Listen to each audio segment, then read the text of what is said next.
Howdy, everybody. Welcome back to the Shatter the Script podcast, where we break down controversial sports topics across NFL and college football atmosphere to challenge the mainstream media. I'm your host, Jared May, and we've got a packed show for our audience today. Our Shatter the Script segment is leading off the show, where I contradict sports media takes evaluating what they got wrong while bringing you real, authentic analysis of this weekend's games. Following our main segment, we're going to jump right into my new 2020 vision, analyzing my quarterback of the week through the eyes of advanced statistics and film. Then I'm going to lay out my top 3 college football picks for this upcoming weekend. I already kind of posted them, but we're going to get into it a little bit and kind of my reasonings why for the prestigious matchups, including the college game day, plus our script of the week, highlighting the NFL's top upcoming hidden agendas. And as always, thanks for joining the show. Make sure to follow us on social media. Find us on X at STS_pod or on Instagram and TikTok at Shatter the Script. And you can subscribe to our YouTube at Shatter the Script or listen to us on Apple Podcasts and Spotify. Well, let's get rolling. All right. So I figured out in the past, I would say first 3 episodes or so with our Shatter the Script that we're not actually shattering the script on much of anything. And so it's time to make that adjustment. And we kind of were just watching games and then recapping them. There's no shatter the script with that. We're supposed to be taking these controversial topics and providing you an authentic and real take on them. And I think that is what we're going to do. And so for our first shatter the script subject, we're going to be talking about the UNLV quarterback, Slavis, and how this is a major problem for college football and the NCAA. If you guys are unaware, the UNLV quarterback has decided to redshirt the rest of the year after starting 3-0 with UNLV and beating Kansas, and transfer once the season is over to a different team due to false promises with NIL money earnings.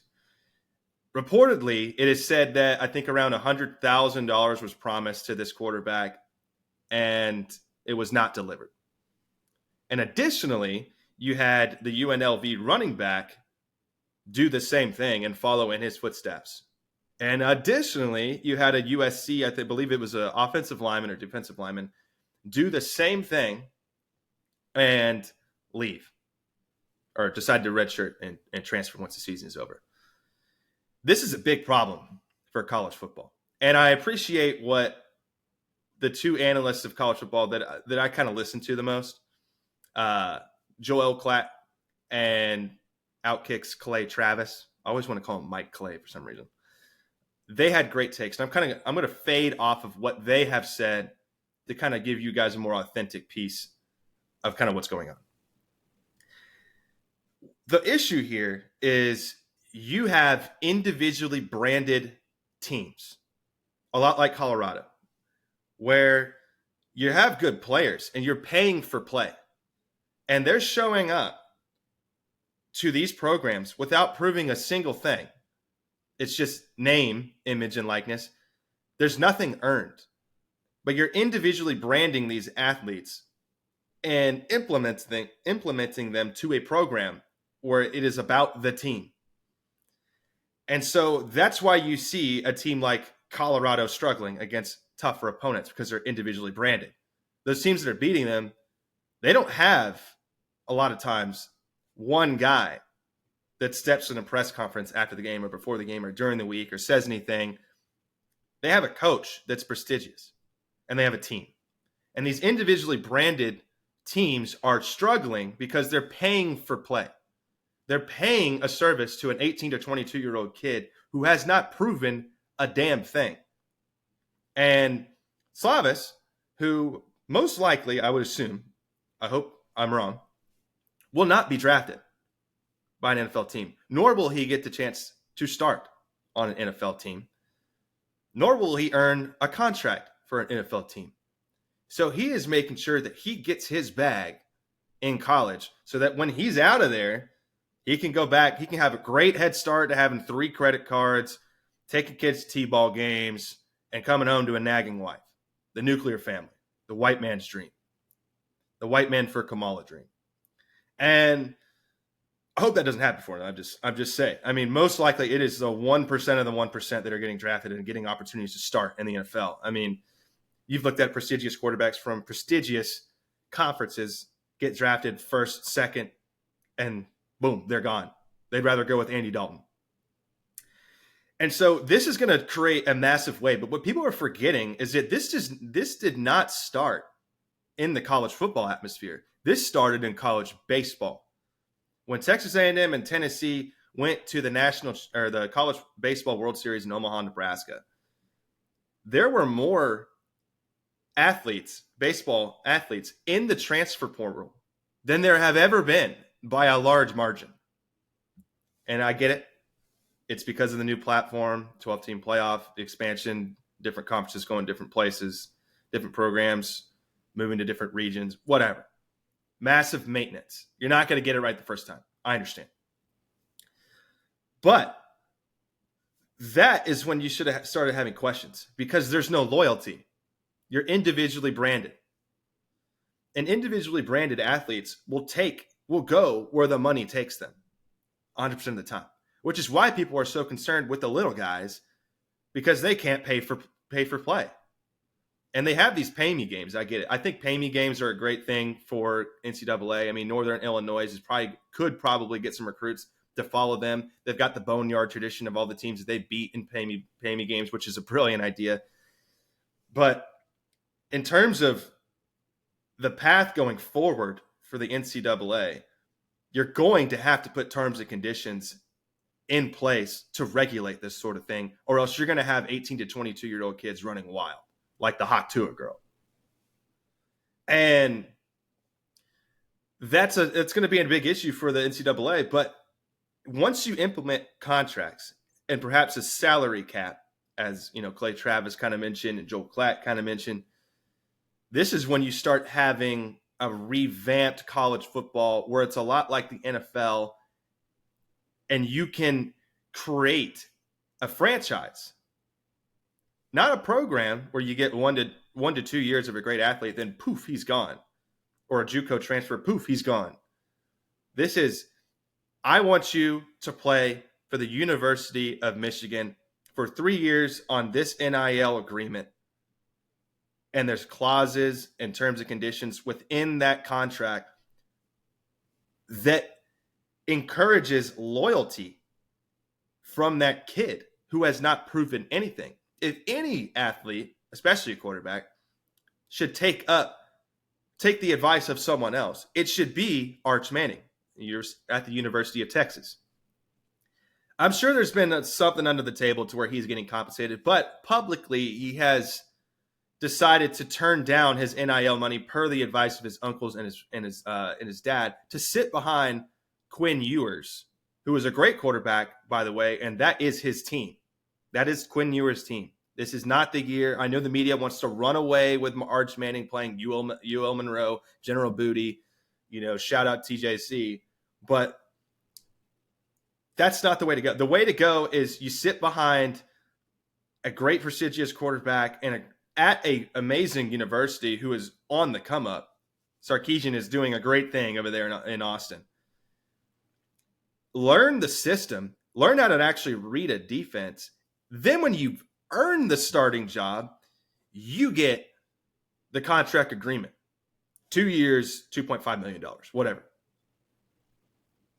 And you can only transfer it based on if the circumstances or the credentials are not met or something like that. Something that's regulated.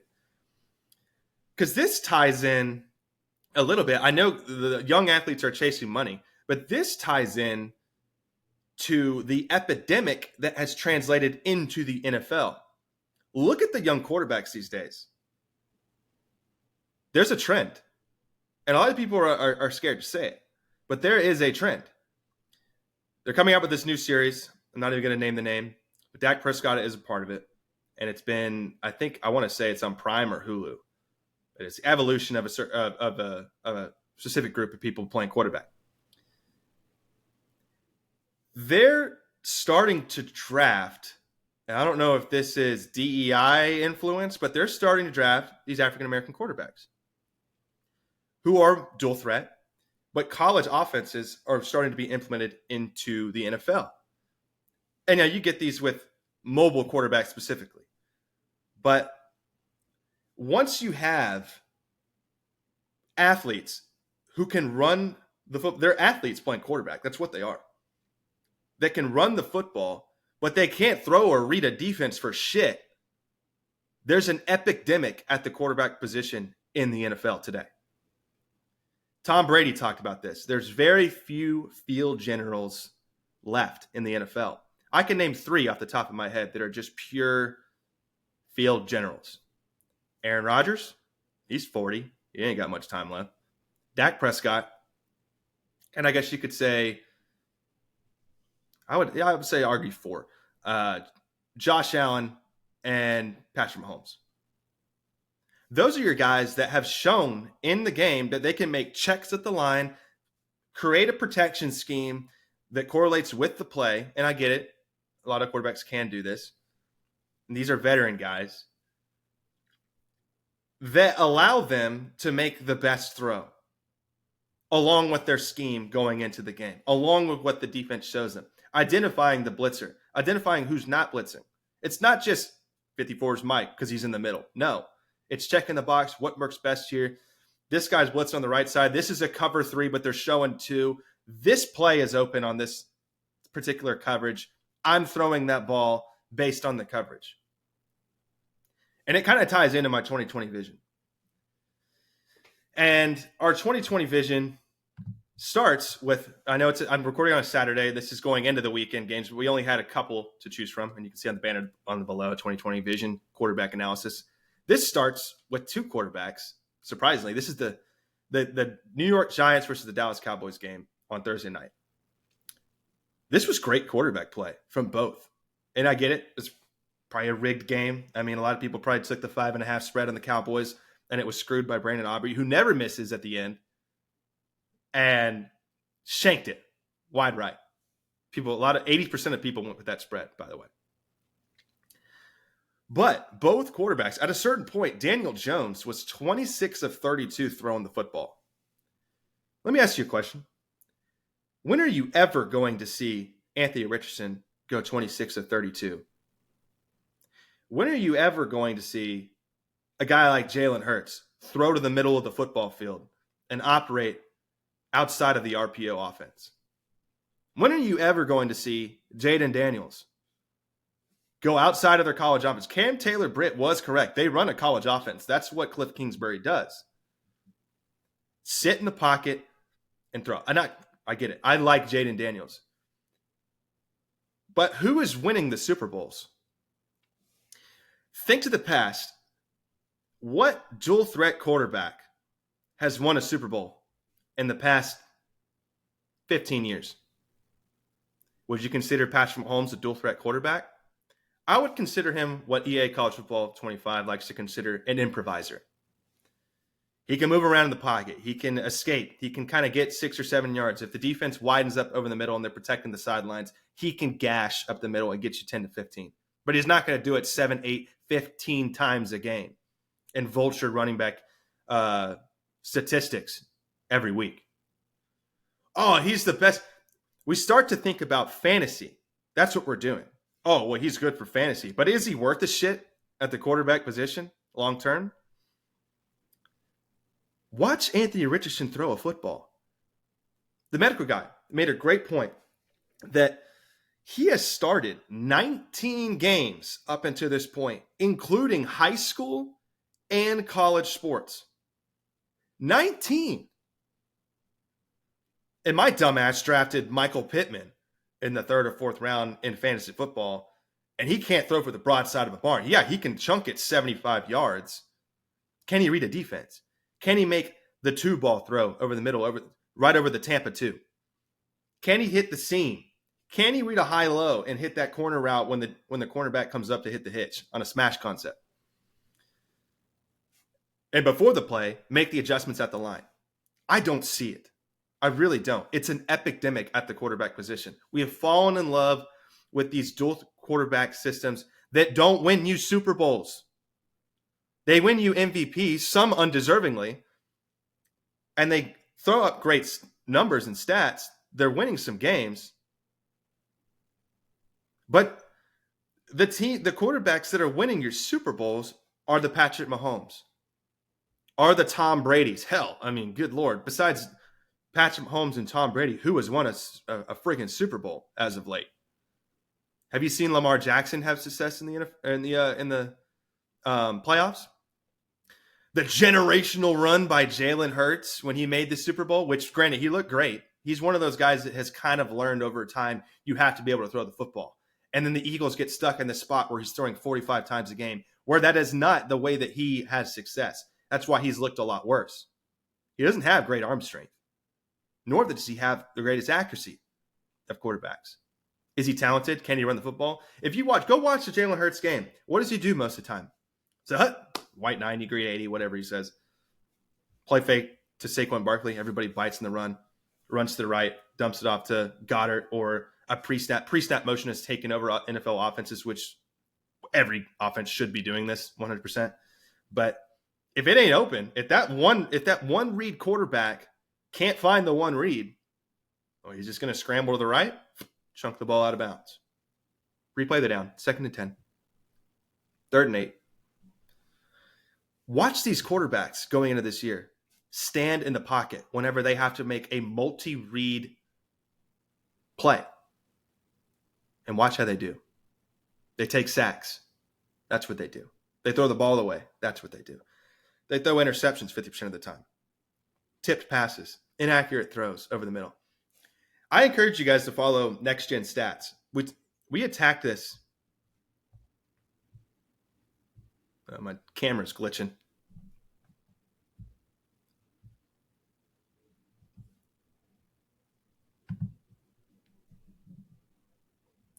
One moment, everybody. Okay, I think we're back online. My camera just did a full glitch. It doesn't want me to give you this analysis. Where was I? Jesus.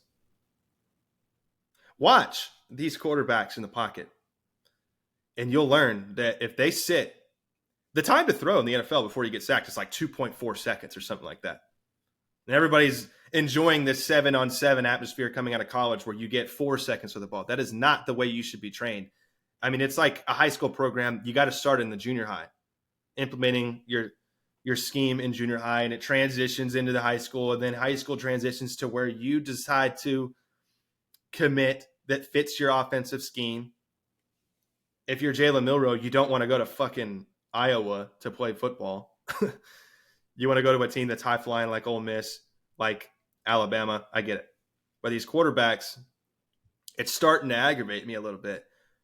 But I know Dak Prescott gets a lot of criticism, and I'm personally a fan, so don't take my bias out of the fact that I'm a realistic person when it comes to evaluating quarterbacks.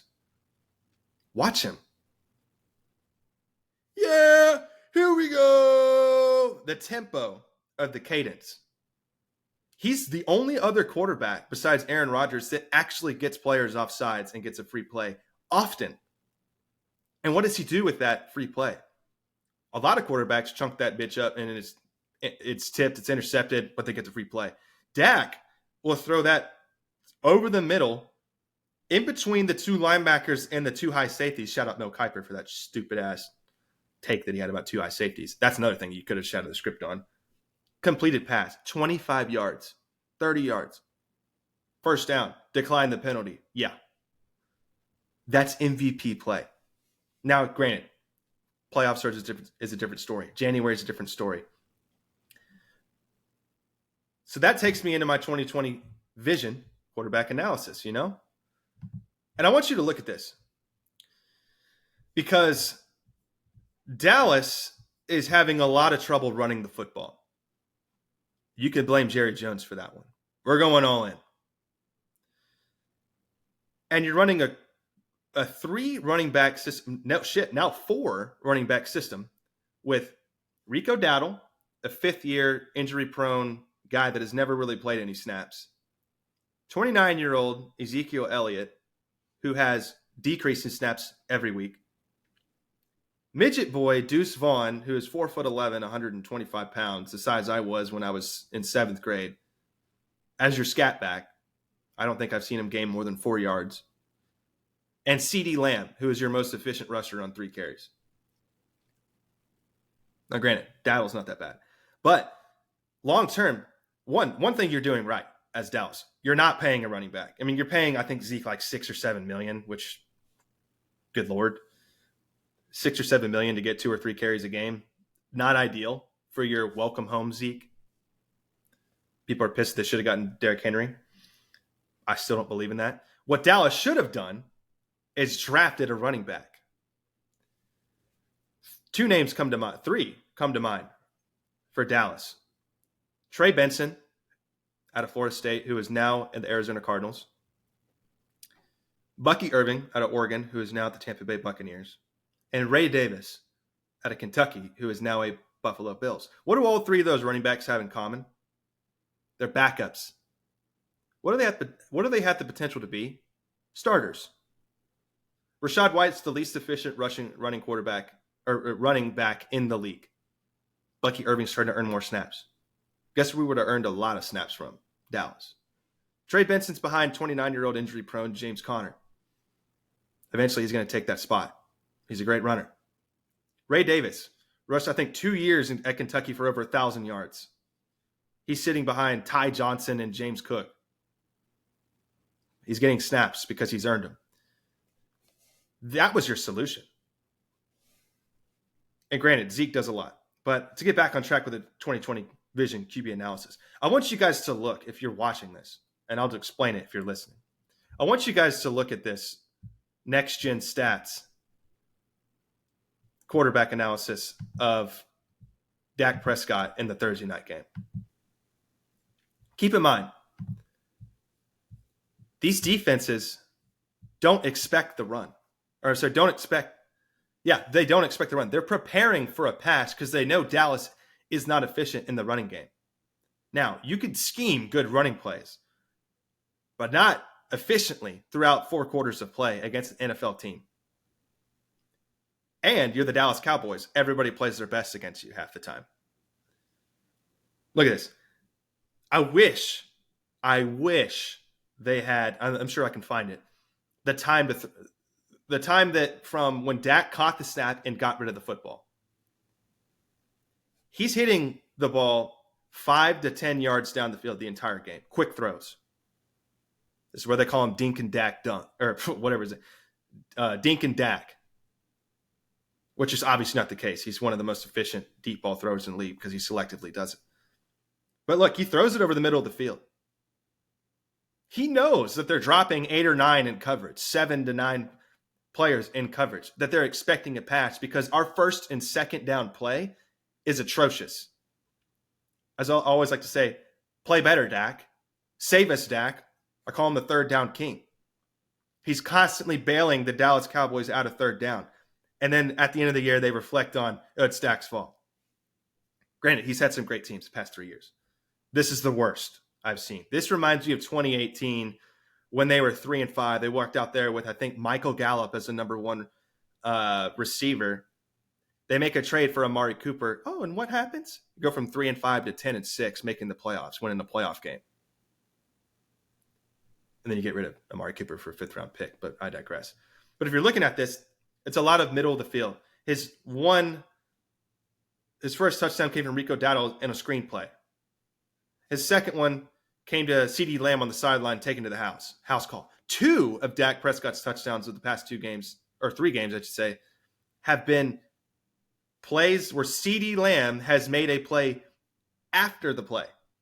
I've always said CeeDee Lamb plays to the size of A.J. Brown. A.J. Brown is big, physical. CeeDee Lamb is like half his size and plays bigger than A.J. Brown, which is why I have CeeDee Lamb as a top 3 receiver in the NFL. And I know I can't say that because I'm technically a Cowboys fan, but you look at the advanced statistics, it's there. But this is what you get when you don't have a running game. You don't get that MVP Dak. You get 22 of 27, 221 yards, 2 touchdowns.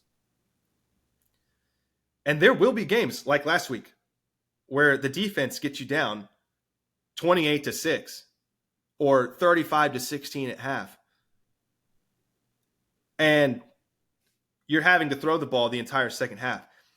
Again, you'll hear analysts talk about this when you're watching the game. When you're expecting the pass, 2-minute drill, that is a edge player's freaking dream come true. Oh, yes, thank God. They're going to be pass play. I know I'm pass rushing. Where does Micah Parsons get most of his sacks from? When the Dallas Cowboys have the lead, they're in a passing scenario, Parsons is there in an instant. And if he's not, in the past, you had somebody else like D-Law or Dorrance Armstrong, of all people, getting there to complement him in the passing game. This is when turnover differential happened. Granted, Cowboys got an interception at the very end of the game, but the defense is getting absolutely smoked because they're not gaining the lead early. Because defenses are expecting the freaking pass because you can't run the football. A running game is absolutely revolutionary for a quarterback. It's the one thing they failed with Bryce Young and with a lot of rookie quarterbacks. It's just why organizations fail quarterbacks more than quarterbacks fail organizations. A good example of a quarterback failing an organization would be Trevor Lawrence currently. He's had enough to make something shake, and it's just not working. But that's my 2020 vision QB analysis right there. This is going to be all year. And now Dallas is going into their gauntlet where they play 6 or 7 straight playoff caliber teams in a row without Micah Parsons or DeMarcus Lawrence, without a second receiver that can gain second separation, without a running game, without efficient play calling. And we talked about this before the year that you're not extending Mike McCarthy's contract because we want to see what he can do in the playoffs. You were contemplating paying Dak a new contract. Now you paid him. So what? You're going to give him another coach?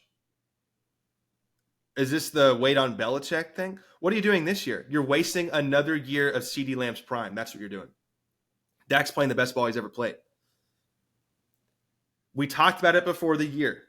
No expectations going into this year. If you're a fan of any sport, you're looking at the Cowboys in pity because of what they have failed to do. They failed. They have failed. This is another Tony Romo career. And they're going to fire Mike McCarthy at the end of the season when they go 7-10, 8-9, and miss the playoffs. And they're going to say, well, we paid our quarterback, highest paid quarterback in the NFL. He can't do shit.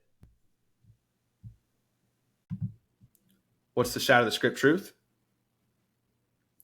Last year, you had a great team. You could have improved it. You could have retained some players. You could have drafted. I get it. They hit in the draft. And you're going to go into this year with less than what you had last year, expecting more. Make that make sense? Make it make sense. All right. Let's kind of go into my top 3 college picks going into this week. So I had to put my Texas A&M Aggies versus Arkansas in there. This is a popular game. It's always at AT&T Stadium. And I chose the Texas A&M Aggies to win this game 28-20. Now, A&M has been the kings of winning this matchup for the last 12 years. And they still call it a rivalry. I don't get it. But this is the last year of the contract of it being played at AT&T Stadium. I've said since the first year of our podcast's inheritance is that I think it's stupid. I mean, Texas and Oklahoma play at a neutral site, I believe, every year for the Red River rivalry. That makes sense. That's a rivalry. Go look at their past 6 games.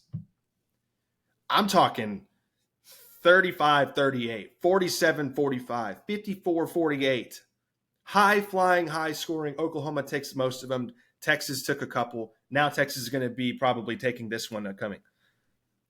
That is not the A&M Arkansas rivalry. No. I would argue Alabama and A&M is more of a rivalry than Arkansas and A&M, based on how close their matchups continued to be, even with atrocious coaching and Jimbo Fisher. So you got number 24 versus Arkansas. I'm projecting the final to be 28-20, Texas A&M. The spread is in favor of A&M 4 under. I think they're going to cover. Then you move on to a team I don't really know much about versus a team I know a lot about. Number 15, Louisville at number 16, Notre Dame. Notre Dame is struggling, man, which is what makes the Texas A&M loss in week 1 a whole lot worse. Connor Weigman, he kind of failed my expectations a little bit. Still some time, but I mean, this is our 3rd year where he's been injury riddled. At what point do you say Marshall Reed is our guy? Go with him.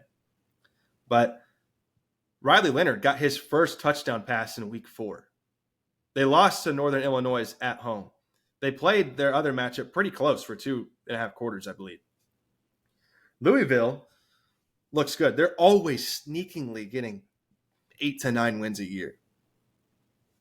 Back when Lamar was there, that was their best time ever. That's when they had a lot of fun.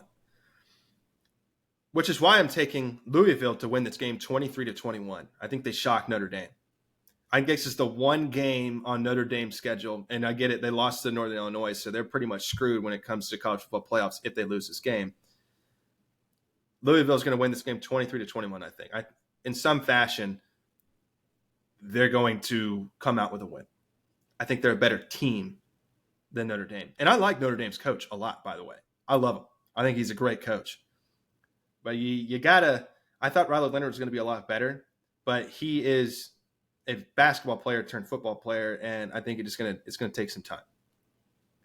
Not this year, though. But with the schedule Notre Dame has, this is already a failure of a season. It really is. I mean, they had played nobody. Louisville, I think, is their toughest matchup, and I think at the end of the year they play someone else. But other than that, it's unranked independent opponents who they're basically gap weeks where it's like, okay, you're going to play Notre Dame this week. Have fun. The total was 46.5. I think it's under. I think this is I don't see Notre Dame as a high-flying offense. They're not really putting a lot of points up in many of their matchups. Their offense has not figured it out. Louisville's has. And then you got the big kahuna. College game day. For the love of God. I mean, all right, we'll finish with this. I think I've covered enough in terms of Shatter the Script. We're going to go through Hunter's stardom situms going into the NFL weekend. That way you guys are caught up. You're probably going to be watching this on a Sunday morning anyway, right before the games. But stardom, you got Kyle. This is a great fantasy matchup, by the way, Washington and Arizona. Stardom, quarterback, Kyler Murray, going to play Washington at home.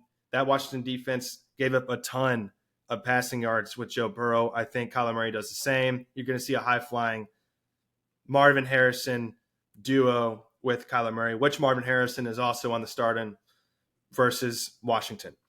Running back, Najee Harris at Indianapolis. There's going to be no Jaylen Warren in this game.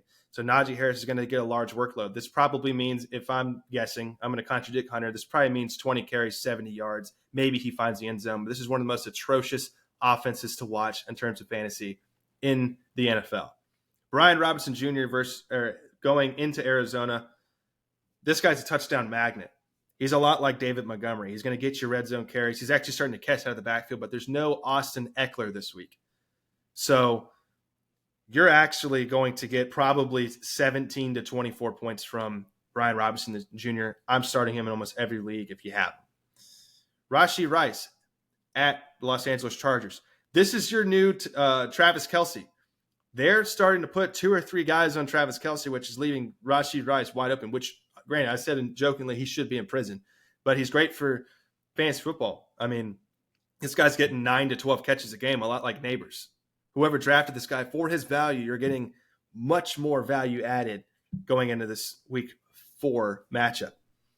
Jake Ferguson at the Giants, that was a hit. 7 catches, 49 yards. He looked fantastic, very mobile.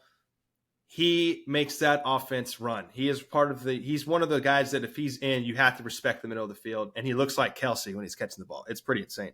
And the Chiefs defense at Los Angeles Chargers, I don't believe that they have Justin Herbert playing. They tried to rush him back last week. against the Pittsburgh Steelers, which is a very odd matchup to rush him back for. I mean, they have the number one defense in the NFL, in my opinion. It's just weird. I would have rested him. You were on a run. You don't want to lose Herbert. You got a great running game, but you have to, with a great running game, you have Justin Herbert as a quarterback to where you have to respect the pass because of his rocket arm. Moving on to Hunter, sit him for week 4. Kirk Cousins versus New Orleans. This is one of those 19 to 17 games where just not a lot's happening. Both quarterbacks throwing for under 230 yards a pop. Maybe you get lucky and have the one player from each team that scores the touchdown. The rest is just Young Ho and kicking field goals. Atlanta needs to win this game, by the way.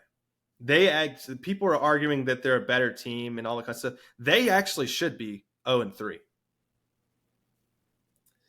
Very close games, guys. It reminds me a lot of the Minnesota Vikings, where they had a lot of one-score games that they lost a couple of years ago.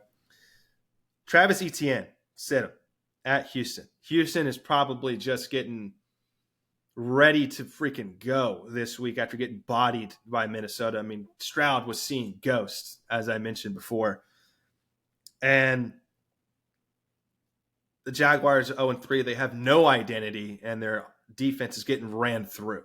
They looked embarrassing versus Buffalo. Garrett Wilson versus Denver. Now, if you notice a trend with Hunter's picks, he is avoiding all receivers that are going against PS2 in Denver. Patrick Surtain II. That's because he has allowed the fewest yards to any receiver every time they play. Just be wary of that. It's really hard to really hard to bench Garrett Wilson, as he's probably a lot of people's number one receiver. You probably drafted him 9, 10, or 11 in your leagues. Just be wary of it. If you have depth, maybe you can get away with it in a 10-man league. But in a 12-man, you're probably keeping him in. Just hoping. Jalen Waddle, they don't know what the hell they're doing at quarterback over there. They might be screwed long term. I don't see them making the playoffs, but you have Jalen Waddle versus Tennessee. And Tennessee has kind of played everybody low the first couple games. They have L'Jarius Sneed probably watching over both of those cornerbacks or receivers. I mean, Jalen Waddle's on the sit-em list this week versus Tennessee. Colby Parkinson. Now, this one's just kind of like if you need a tight end, I wouldn't grab this one, is what Hunter's getting at. He's playing Chicago, who has a pretty good defense. But Matthew Stafford has kind of chosen to throw it to Kyron Williams almost every play, with them having everybody on IR. So just be wary of that. The Ravens defense versus Buffalo. Now, the Ravens have gotten away, and well, actually not gotten away. They've gotten screwed against the Raiders 2 weeks ago and almost got screwed by the Dallas Cowboys with the onside kick recovery and that converting on those opportunities late in the game, almost blowing the game. Now they're going against a high-flying, the best Josh Allen we've ever seen in Buffalo on Sunday Night Football under the lights. I personally had Buffalo winning this game by a good margin. I think they get out in front and just tear them apart. Anyway, well, I'm sorry, guys, about the camera. I don't know what happened there. It doesn't even – I plugged it in. It doesn't even show that it's, like, available anymore. Like, it's just broken. So we're going to have to figure that one out. And it kind of probably costed me 5 minutes of just, like, open air time. So I might be able to kind of go in there and edit it. But it's whatever, guys. I apologize. I thought the quality was great, though. I hope you guys learned some stuff that I was able to shatter the script. I was happy to kind of come on here and provide an authentic, real take from me. I felt like we've been missing on our past couple of Sunday episodes. I think people tend to enjoy the controversial takes that we've had in the past, such as like the Eric Bieniemy one as offensive coordinator, the Aaron Rodgers ones, and that's what we're going to be attacking going forward. Anyway, you can catch us every weekend on the Shatter the Script episode. It's going to be a lot like this, and you're going to see the stats and scars every Thursday, 7 a.m. with the medical guy and the analyst. We've been kicking its ass, man. I've really enjoyed that episode. I think everybody's been enjoying the college football picks as well. And then you're going to have continue to have our Challenge the Script every Friday covering the college game day matchups. This upcoming week, we're going to have guest, technically contributor. The medical guy is going to be joining me for, I'll have to check what the matchups are, but it's going to be fun. We've got it figured out. The quality's great. Audio's great. Getting some clips out there. Chad and David were great guests to have. If I could just start well in the first quarter, a lot of things are going to be different. But I'm interested to see. I've never played my cousin in a sports game since I was like 7, playing NCAA 05. Like fucking Darren McFadden on the cover. But anyway, you can follow us on all platforms. TikTok and Instagram at Shatter the Script. Twitter at SDS_pod. The only reason I haven't changed that nickname or username is because you're reevaluated for a verified check. So we've just kind of been lazy about it. Whatever. You can follow us on Apple Podcasts and Spotify and YouTube at Shatter the Script, and subscribe to all those channels and share it with your friends because I think they would like it. I'm not afraid to show it. I appreciate you guys joining in. We'll catch y'all next week. This is the Shatter the Script podcast. Thank you.